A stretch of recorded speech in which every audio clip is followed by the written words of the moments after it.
नमस्कार दोस्तों, मैं गजानन शर्मा। पुनः आपका लेट्स डेवलप एजुकेशन में स्वागत है।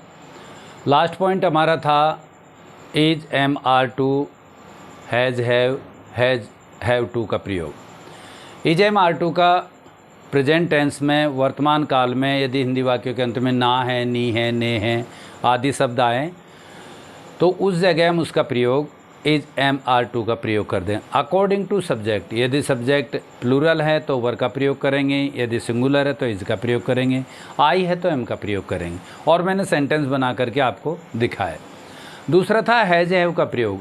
हैज हैव में क्रिया नहीं होती है, हैज हैव के प्रयोग में क्रिया नहीं होती है, ये इसकी सबसे बड़ी पहचान है। अधिकारात्मक वाक्य जिसमें पास है, रखा है या वस्तु पर सब्जेक्ट का पूरा अधिकार हो, उस जगह हम उसका प्रयोग हैज हैव का प्रयोग करते हैं। यदि सिंगुलर नाउन है तो हैज़ का प्रयोग करेंगे, प्लूरल नाउन है तो आप हैव का प्रयोग करेंगे। उसका भी negative interrogative W H family मैंने करके दिखाया। नेक्स्ट था कि हैज़ हैव टू का प्रयोग। हैज़ हैव टू का प्रयोग यदि वर्तमान काल में हिंदी वाक्य के अंत में पढ़ता है, पढ़ती है, पढ़ते हैं, यानी कोई कार्य किसी दबाव में मजबूरीवश करना पड़े, ऐसा शब्दों से आभास हो तो उसमें हम हैज़ हैव टू का प्रयोग करते हैं। हैज़ हैव टू का प्रयोग दोनों प्रकार से मैंने बताया कि यदि सिंगुलर है तो आज हैज़ टू का प्रयोग करें, यदि प्लूरल है तो हैव टू का प्रयोग करें। Subject plus has have to plus first form plus object plus reminder, यह उसका। यदि आप नेगेटिव करते हैं तो नोट का प्रयोग हैज़ हैव टू के बीच में नोट का प्रयोग कर दें, और यदि आप इंट्रोगेटिव करते हैं तो हैज़ और हैव को सब्जेक्ट से पहले रखें, लास्ट में इंट्रोगेटिव मार्क। यदि डबल एज फैमिली से आप यूज़ करते हैं तो W H family plus has have to plus subject, W H family plus has have plus subject plus to plus first form plus object plus reminder.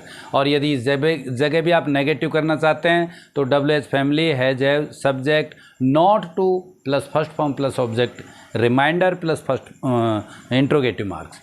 आज हमारा point था was were to का प्रयोग। यदि past में, भूतकाल में कोई हिंदी वाक्यों के अंत में ऐसे सेंटेंस आए, ना था, नी थी, ने थे, ऐसे सेंटेंस आए तो उस समय हम वाज वर टू का प्रयोग करते हैं। Subject plus was were to plus first form plus object plus reminder, ये इसका स्ट्रक्चर है। कर्ता के साथ आपका was were to according to subject. यदि सब्जेक्ट प्लूरल है तो वर टू का प्रयोग करेंगे, यदि सिंगुलर है तो वाज टू का प्रयोग करेंगे, plus first form plus object plus reminder. तो अब देखते हैं हम वाज वर का प्रयोग। एक सेंटेंस बनाते हैं, राम को कल बाजार जाना था। ना था, नी थी, ने थे आ रहा है, राम को कल बाजार जाना था। इसमें राम सिंगुलर है, Ram was to go to market yesterday. Ram को कल बाजार जाना था, Ram was to go to market yesterday. ये आपका सेंटेंस बना। यदि दूसरा सेंटेंस हम लेते हैं, सीता को किताब खरीदनी थी। ना था, नी थी, ने थे ऐसे सेंटेंस हो, किताब खरीदनी थी, Sita was to buy books. यदि इसको हम नेगेटिव बनाएं और इंट्रोगेटिव बनाएं तो इंट्रोगेटिव में जैसे हम कहें कि was were plus subject plus to plus first form plus object plus reminder और इंट्रोगेटिव मार्क्स।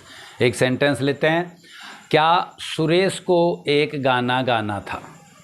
क्या सुरेश को एक गाना गाना था।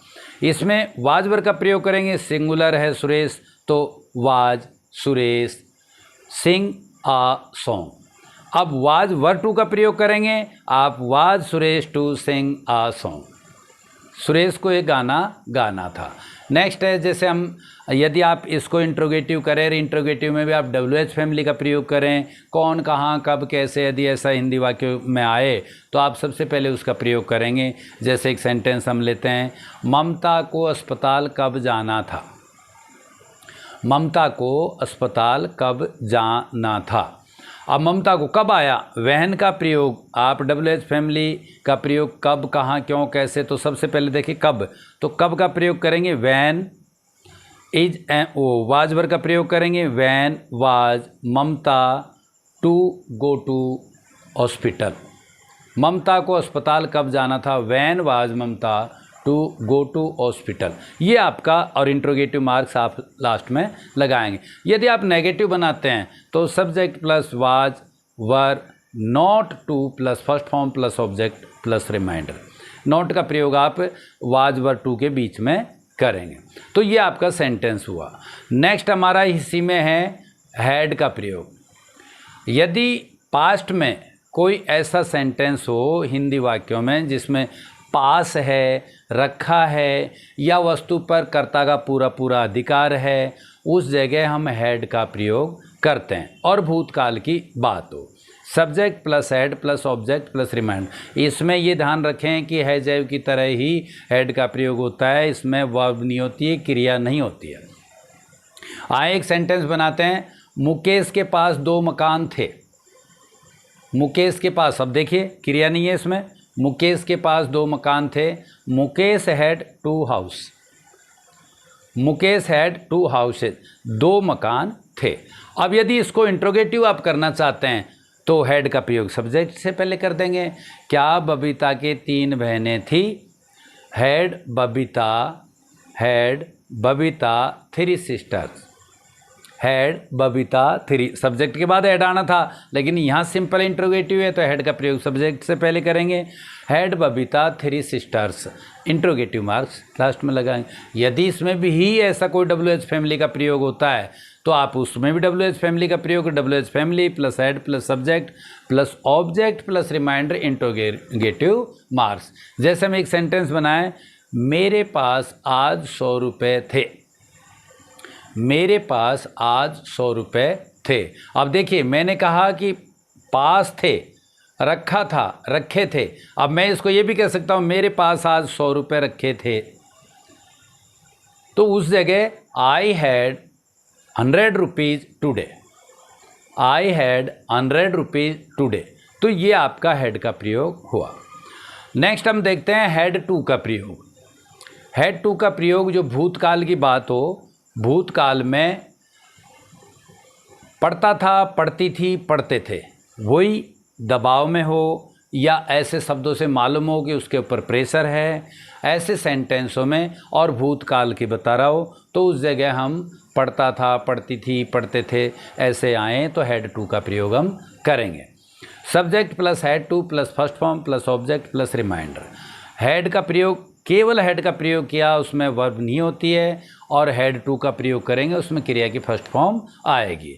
तो इसमें पहले एक सेंटेंस बनाते हैं हम। व्यापारियों को दुकान समय पर बंद करनी पड़ती थी।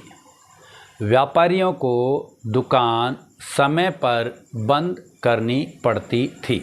ये सेंटेंस हुआ। सबसे पहले व्यापारी, मर्चेंट्स, अब आप बिजनेसमैन या नहीं कह सकते, merchants had to close shop on time. व्यापारियों को दुकान समय पर बंद करनी पड़ती थी। Merchant had to, subject plus had to plus first form plus object plus reminder. तो इसमें merchant had to close shop on time, ये आपका सेंटेंस बना। यदि आप इसको इंट्रोगेटिव करते हैं, क्या, जैसे कोई दूसरा हम सेंटेंस ले लेते हैं, क्या विद्यार्थियों को सुबह जल्दी उठना पड़ता है? क्या विद्यार्थियों को सुबह जल्दी उठना पड़ता है? पड़ता था। क्या विद्यार्थियों को सुबह जल्दी उठना पड़ता था? वही हैड का प्रयोग सब्जेक्ट से पहले, had students get up early in the morning, interrogative marks last में लगाएंगे। Had students get up early in the morning, interrogative marks. ये आपका सेंटेंस। नेक्स्ट सेंटेंस, जैसे हम WH फैमिली का प्रयोग करते हैं तो WH फैमिली में भी कोई ऐसा सेंटेंस बना सकते हैं जिसमें हमने कहा ममता को पाठ याद कब करना पड़ता था। ममता को पाठ याद कब करना पड़ता था। तो WH फैमिली का प्रयोग यानी हिंदी वाक्यों में क्यों, कहाँ, कब, कैसे आए, तो सबसे पहले उसको लाना है। अब यहाँ इसमें देखा कि ममता को पाठ याद कब, कब का प्रयोग वैन, सबसे पहले वैन लाओ, वैन के बाद हैड, हैड के बाद सब्जेक्ट, सब्जेक्ट के बाद to plus first form plus object plus reminder plus interrogative marks. तो इसमें देखें सेंटेंस बनाते हैं, when had Mamta learn lesson, when had Mamta to learn lesson. Subject का प्रयोग when had Mamta to learn lesson. Mamta को पाठ याद कब करना पड़ता था। इसमें आप सबसे पहले सब्जेक्ट व्हेन कब कहाँ को लाएंगे, तो व्हेन आ गया, हैड का प्रयोग किया, ममता के बाद टू का प्रयोग, क्योंकि टू हैड सब्जेक्ट से पहले है, टू का प्रयोग, लर्न लेसन। ये आपका इस प्रकार से। तो ध्यान रखें, वाज वर्ग का प्रयोग हमने बताया जिसमें हिंदी वाक्यों के अंत में ना था, नी थी, ने थे ऐसे सेंटेंस हो, और जो भूतकाल की बात ही बताएं उस जगह हम वाज वर्ग टू का प्रयोग करते हैं। हैड का प्रयोग बताया हमने कि जो भूतकाल में जो पास है, रखा है, या किसी पर अधिकार हो। जैसे ममता के 4 भाई थे, अब 4 भाई थे तो आप कैसे बनाओगे, यानी ममता का भाइयों पर अधिकार है, सब्जेक्ट ममता है, तो ममता का अपने भाइयों पर अधिकार है, तो ये कह सकते हैं कि ममता हैड 4 ब्रदर्स। ऐसे सेंटेंस हो उसमें हम हैड का प्रयोग करते हैं। हैड टू का प्रयोग हमने बताया कि पढ़ता था, पढ़ती थी, पढ़ते थे, भूतकाल में ऐसी हो, ऐसे कोई सेंटेंस हो जिस सेंटेंस में मजबूरी कहें या दबाव कहें, या उसमें शब्दों से ऐसा मालूम चल रहा है कि आदमी मजबूरन ये काम करना पड़ता था, तो उसमें subject plus had plus first form plus object plus reminder. यदि इंट्रोगेटिव है तो इंट्रोगेटिव मार्क्स लगाएं। नोट का प्रयोग हैड टू के बीच में नोट का प्रयोग कर देंगे, ये नोट आपका सेंटेंस हुआ। यदि WH फैमिली हिंदी वाक्यों में कब, कहाँ, क्यों, कैसे ऐसा आता है, तो कब कहाँ के वर्ड्स को वाई, वैन, हूँ, ऐसे सेंटेंस हो उसको सब्जेक्ट से पहले, फिर had plus subject plus to plus first form plus object plus reminder. इस प्रकार ये सेंटेंस आपके थे, और मैं उम्मीद करता हूँ कि आप इस सेंटेंसों को साथ साथ बना भी रहे होंगे। और यदि किसी प्रकार का आपका कोई कमेंट्स हो या आप मार्गदर्शन करना चाहें तो कमेंट्स बॉक्स में ज़रूर लिखें। आप अपने साथियों को, जो ऐसे जिनको इंग्लिश की ग्रामर की बहुत ज़रूरत है, उन तक इस वीडियो को शेयर करें, लाइक करें, सब्सक्राइब करें, और अगले पॉइंट के साथ फिर मिलते हैं आपसे। बहुत बहुत धन्यवाद।